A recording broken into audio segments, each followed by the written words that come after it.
Your artist name plays a huge part in your art business because it will represent you and your illustrations for years to come. But what should you choose? Your real name, a pseudonym, a company name? So here are some ideas to get you started and find the perfect name for you.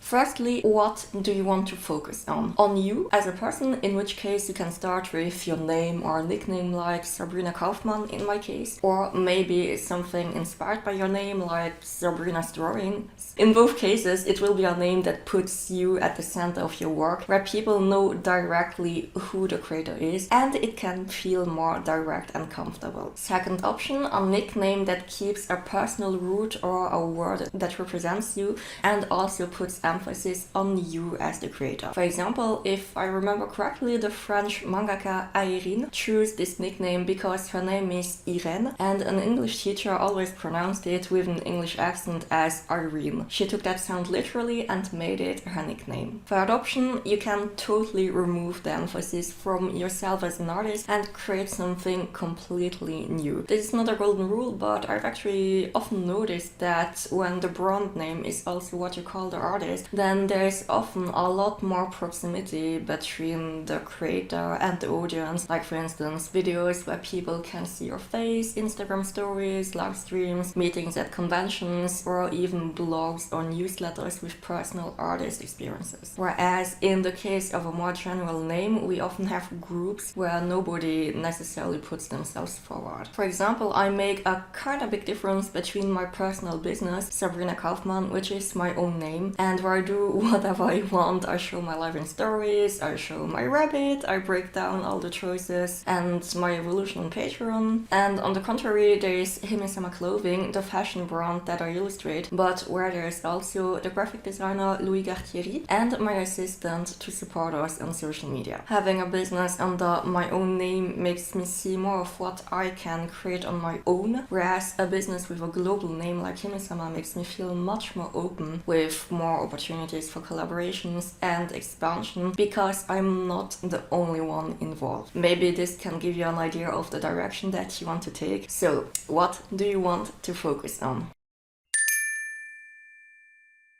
What image, what universe do you want to represent? Words can be really powerful in evoking specific universes and associations, which can directly set the tone for people discovering you. Very basic, but take your first name and just add art, watercolor, illustrations. We know immediately in which field you are, and that can be very useful sometimes. To give you an idea of the power of words, here are some examples. Philippe Sambroval is the pseudonym of an artist friend. Unless he lied to me all these years, his name is really Philippe, and that's personal, but it's mainly the addition Sambroval that evokes something more mysterious, fantastic. For the non-French speakers here, it's a mix of sombre, dark, and val, valley. And indeed, his universe is very fantasy and medieval oriented, which fits perfectly with his name. Loiki Nihon, manga author, has also kept his roots while reusing his first name Loic with a little twist, and he added Nihon, which means Japan in Japanese. When you hear this name, you make a direct link with Japan, and that's the goal since he's a manga creator. My art-based academia, my artist coaching website that unfortunately had to close, was a direct reference to My Hero Academia. The goal was to associate the project with a manga and shonen image, like a fight for your dreams, and we can succeed together to attract artists who want to create manga and sell their art at conventions and artist alley, as opposed to fine arts and contemporary artists. As you can see, words can have an impact on how someone will perceive your universe, your work, and what you do. In some cases, it can even make people want to visit your profile without even knowing what you do. Like, imagine that you're looking for someone to illustrate a commission and you're offered two names in the search bar, Sabrina Kaufmann and Sabrina's artwork. Just by the name alone, guess which one you will pick.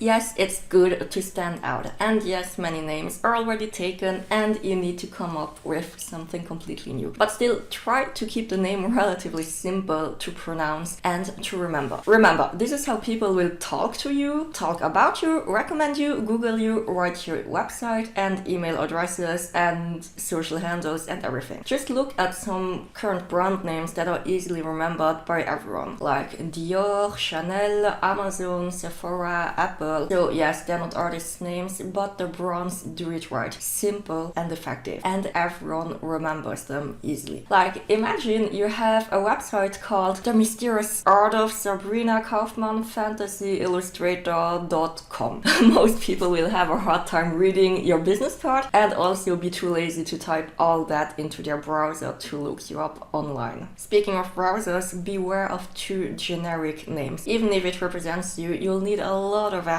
to get listed and found on Google if people are looking for you. Like, if I had chosen something like Sabrina Art, you'll most likely only find artwork with Sabrina the Witch's Apprentice, or however you call that, and it would have been very, very hard to stand out against that. Again, people are lazy, and even if they're interested, if they don't find you directly in their Google search, they will give up. Speaking of easily understandable, also think about your audience, local or international. For example, an American who doesn't understand French will have a hard time remembering Les Dessins de Sabrina because it doesn't sound the least like Sabrina's drawings. Likewise, for my art-based academia, my English-speaking audience thought the reference was great, and one day I had a French interview where the host suddenly said, "So tell us about Millarby's Academy?"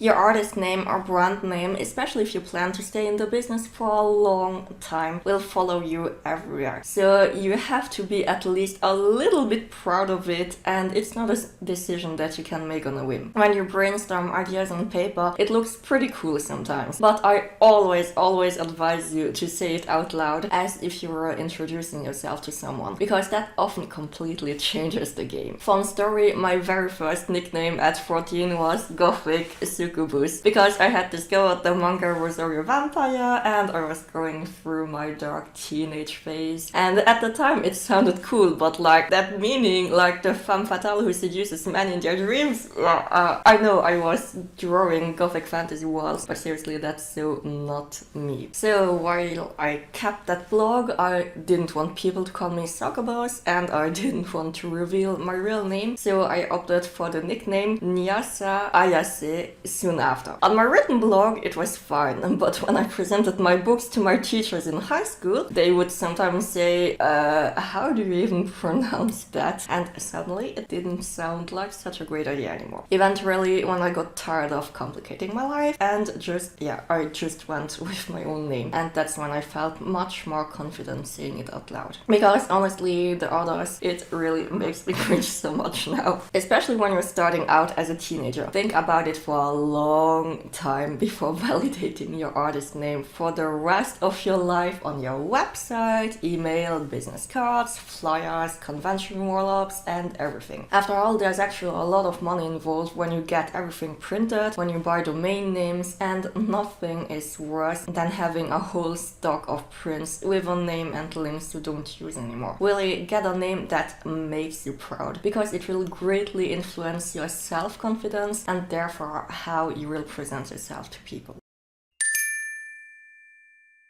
Once you've decided on a name, if you want people to find you everywhere, stay consistent on all platforms as much as possible. That means not calling yourself Sabrina Kaufmann on your website, but Sabrina123 on Instagram and sabrinadrawings@gmail.com and skdrawings on Twitter. People need consistency to find you. And it's really frustrating, for example, when you find an amazing artist on a platform you don't have and you want to to follow them so badly because they're awesome, but you can't find them anywhere else. And then someday you realize they were on your favorite platform all along, but under a totally different name. Now, of course, there will always be platforms where your nickname is already taken, but if possible, then at least try to keep the same versions as much as possible to stay recognizable. For instance, I use Sabrina Kaufmann for my name, personal website, Ko-fi, YouTube, and if it's taken, then it's sabrinak.art on Instagram and Facebook. Consistency is super important to find you wherever you go. So now your turn. I'd love to read from you. What would you like to represent with your future artist name? If you already have one, how did you choose it? Does it have any special meaning? Please leave a comment to inspire the other people here. And also feel free to share your social media to find you too. And if you liked this episode, please let me know with a little thumbs up or subscribe if you haven't done so yet. It's always so motivating for me and it helps the channel reach more aspiring artists who want to get started. And if you want to support my work on a larger scale, then you can become a Patreon supporter to get to know everything about my entire business, art, decisions, clients, projects, more creative content, so that we can all make art together. Thank you so much, and we'll see each other again on Tuesdays at 6 p.m, alternating 1 week English, 1 week French.